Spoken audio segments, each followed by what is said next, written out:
انا انزلناه فی لیلۃ القدر وما ادراک ما لیلۃ القدر صدق اللہ العظیم۔ اللہم صلی علی سیدنا و مولانا محمد معدن الجود والکرم وآلہ وصحبہ وبارک وسلم۔ الصلاۃ والسلام علیک یا سیدی یا رسول اللہ وعلی آلک واصحابک یا حبیب اللہ۔ حمد و صلاۃ کے بعد اللہ تعالیٰ نے قرآن مجید میں ارشاد فرمایا کہ انا انزلناہ فی لیلۃ القدر، فرمایا بے شک ہم نے اس قرآن پاک کو لیلۃ القدر میں نازل کیا ہے، قدر والی رات میں نازل کیا۔ وما ادراک ما لیلۃ القدر، قرآن مجید کے انداز پر غور فرمائیں۔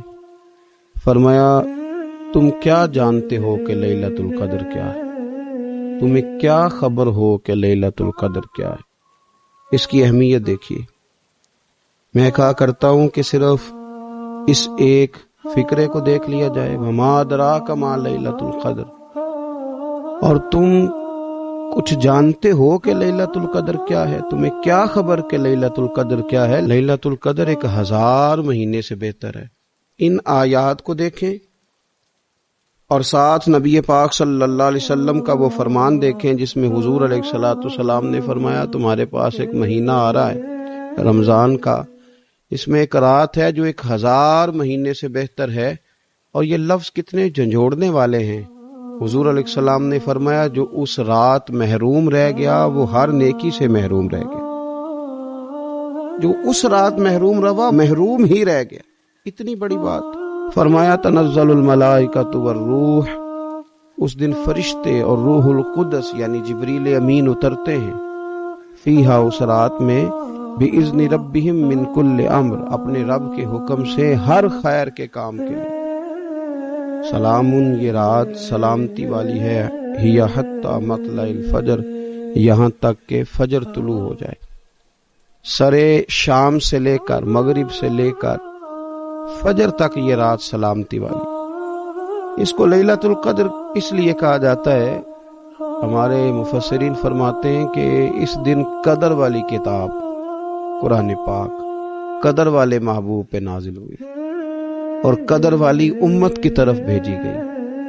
نبی پاک صلی اللہ تعالی علیہ وسلم نے جب پرانی امتوں کی عمریں دیکھی، نہ کسی کی 1000 سال ہوئی، کسی کی اس سے زیادہ ہوئی، تو اللہ کے محبوب علیہ السلام کے دل مبارک میں یہ خیال آیا کہ میری امت کی عمریں تو بڑی تھوڑی ہوں گی، تو کیسے اتنی لمبی نیکیاں کر سکیں گے؟ تو اللہ تعالیٰ نے پھر لیلۃ القدر عطا فرمائی۔ گویا اس ایک رات میں جو آدمی نیکی کرے، 1000 دن نہیں۔ کتنا لوگوں کو شوق ہے کہ کوئی ایسا جیک لگے، یکدم میری ساری چیزیں بڑھ جائیں۔ اس پر بھی تو ذرا غور کرے نا، یہ ایک رات 1000 دن سے نہیں، 1000 مہینے سے افضل ہے۔ 1000 یکدم آپ کی نیکیوں کی عمر 1000 ماہ تک چلی جاتی ہے۔ کتنی بڑی فضیلت کی بات ہے۔ میرے رسول کریم صلی اللہ تعالی علیہ وآلہ وسلم خاص توجہ دلاتے، اس رات کے حوالے سے خاص توجہ دلاتے۔ اور یہ رات کب ہوتی ہے؟ صحیح حدیث میں موجود ہے، نبی پاک صلی اللہ تعالی علیہ وسلم نے فرمایا کہ اسے رمضان کے آخری عشرے میں تلاش کرو۔ گویا یہ جو 5 طاق راتیں ہیں نا، 21ویں، 23ویں، 25ویں، 27ویں، 29ویں، ان طاق راتوں میں اس رات کو تلاش کرو۔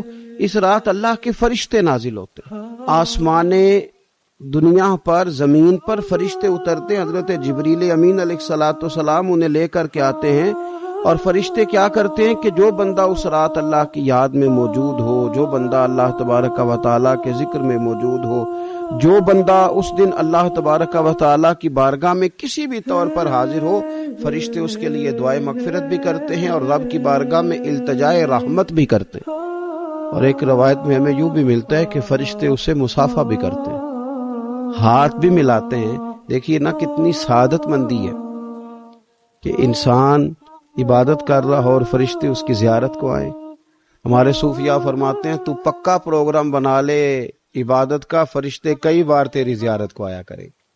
اور پھر ایک اور بات یہاں بڑی قابل توجہ ہے کہ انسان جب محسوس کرتا ہے نا مجھے کچھ دیکھ رہا ہے، تو ذرا اس کی عبادت کا انداز بھی تھوڑا تبدیل ہو جاتا ہے۔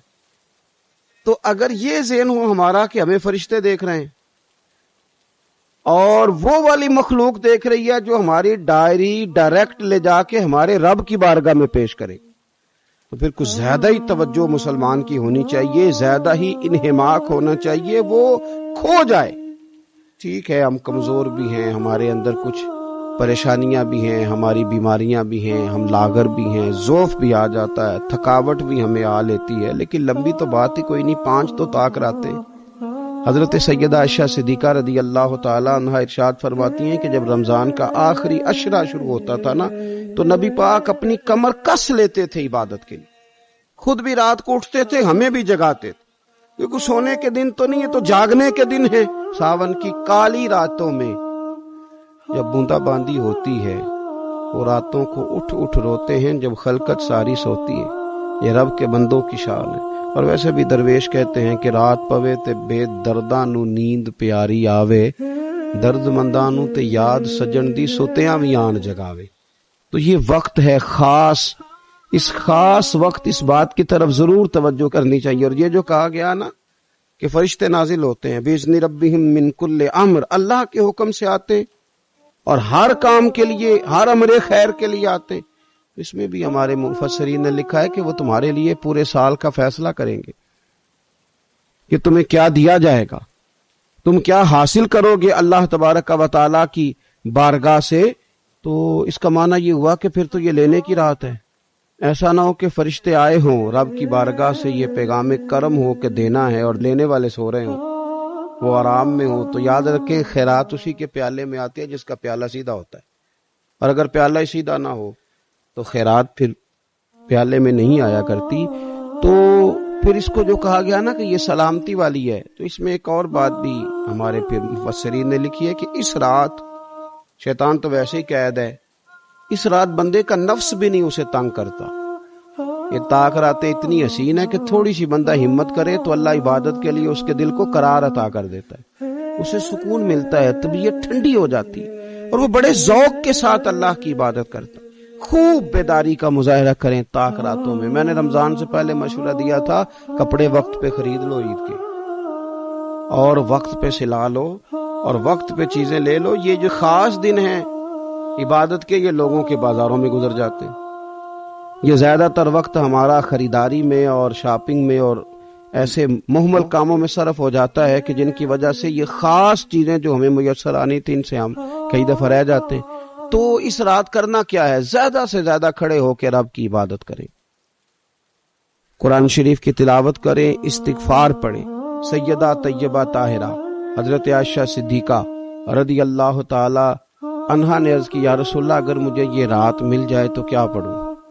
تو فرمایا عائشہ تم یہ دعا مانگنا، اللہم انک عفو، اے اللہ بے شک تو درگزر کرنے والا، تحب العفو، اور تو درگزر کرنے کو پسند بھی کرتا ہے، فاعف عنی، ہم سے بھی درگزر فرما، ہمارے گناہوں کو معاف فرما۔ یعنی اس رات اللہ سے درگزر کا سوال کریں۔ جن لوگوں کے سامنے اپنی خطائیں ہوتی ہیں وہ تو ویسے بیچارے ہر وقت معافی مانگتے رہتے ہیں، جن کے پیش نظر اپنی غلطیاں ہوتی ہیں، جو اپنے رب کریم کی بارگاہ میں حاضر ہونے کا ارادہ رکھتے ہیں صاف ستھرا ہو کر، وہ تو ویسے ہی معافی کے طلبگار ہوتے ہیں۔ تو یہ تو خاص چانس ملا ہے معافی مانگنے کا، تو بالکل سستی کا مظاہرہ نہ کریں، بالخصوص وہ لوگ جو اعتکاف میں موجود ہیں۔ نیند تو کسی وقت بھی آ جاتی ہے، آپ دوپہر کو بھی ذرا چپ کر کے لائٹ آف کریں تو یہ آ ہی جاتی ہے۔ آپ سر شام بھی تھوڑا سا کھانا کھانے کے بعد اگر کمر سیدھی کرنے کو بھی لیٹ جائیں تو نیند تو پھر بھی آ ہی جاتی ہے۔ لیکن یہ سنہری قسم کے ایام ہیں، سختی نہیں، پابندی نہیں، فرض نہیں، لیکن اگر شوق کے ساتھ، ذوق کے ساتھ، توجہ کے ساتھ۔ میں ایک مثال دیا کرتا ہوں کہ یہ ہمارے پاس قیمتی دن ہے رمضان کے، ایک عمل کا ثواب 70 کے برابر ہے۔ تو جس طرح انسان کے پاس کوئی چیز تھوڑی دیر کے لیے آئے تو اس نے جانا ہو تو لوگ اس سے زیادہ فائدہ اٹھانے کی کوشش کرتے۔